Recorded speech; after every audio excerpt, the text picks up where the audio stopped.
आज नेदरलँडमध्ये सेंट मार्टिनचा एक फेस्टिवल आहे, म्हणजे होतं फेस्टिवल म्हणण्यापेक्षा त्यांचं ते ट्रॅडिशन काहीतरी होतं, पारंपरिक सण त्यांचा। आणि ह्याच्यामध्ये काय करतात तर जे काही डच मुलं असतात लहान, त्यांचे आईवडील पण त्यांना घेऊन येतात आणि ते येतात हातामध्ये कंदील घेऊन येतात।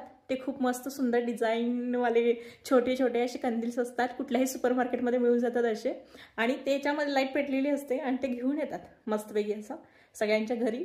आणि मस्त डचमध्ये गाणं म्हणतात आणि डचमध्ये गाणं म्हणतात, त्याच्यानंतर त्यांना अपेक्षा असते की आम्ही काहीतरी त्यांना द्यावं, म्हणून ते सर्वांच्या घरी जाऊन असं हे म्हणतात। आणि आम्हाला माहितीच नव्हतं, मी 2-2.5 वर्षापासून नेदरलँडमध्ये राहते। माझा नवरा 5-6 आता 6वं वर्ष चालू आहे, 5 वर्ष झाली त्यांना इथं राहून। त्यांनाही माहिती नाही आहे, कारण आम्ही आधी राहत होतो अपार्टमेंटमध्ये, तिथं काही मुलं येत नसायची, आणि आता आम्ही राहतोय रो हाऊसमध्ये। आणि इथं सगळे येतात असे घरी घरी, सगळ्यांचे दरवाजे म्हणजे बेल वाजवतात आणि ते गाणं वगैरे म्हणतात। तर फर्स्ट टाइम आम्हाला समजलं की हे असं पण असतं।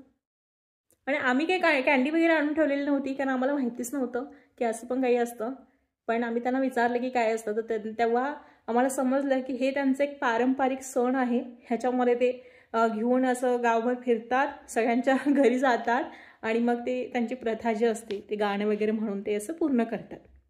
तर अशा प्रथा आहेत, म्हणजे आपल्याकडे इंडियामध्ये पण अशा खूप साऱ्या प्रथा आहेत ज्या आपण सेलिब्रेट करतो। तर हेच आहे की भाषा कुठली असू देत, देश कोणताही असू देत, प्रत्येकजण आपापल्या पद्धतीनं हे सण सेलिब्रेट करतच।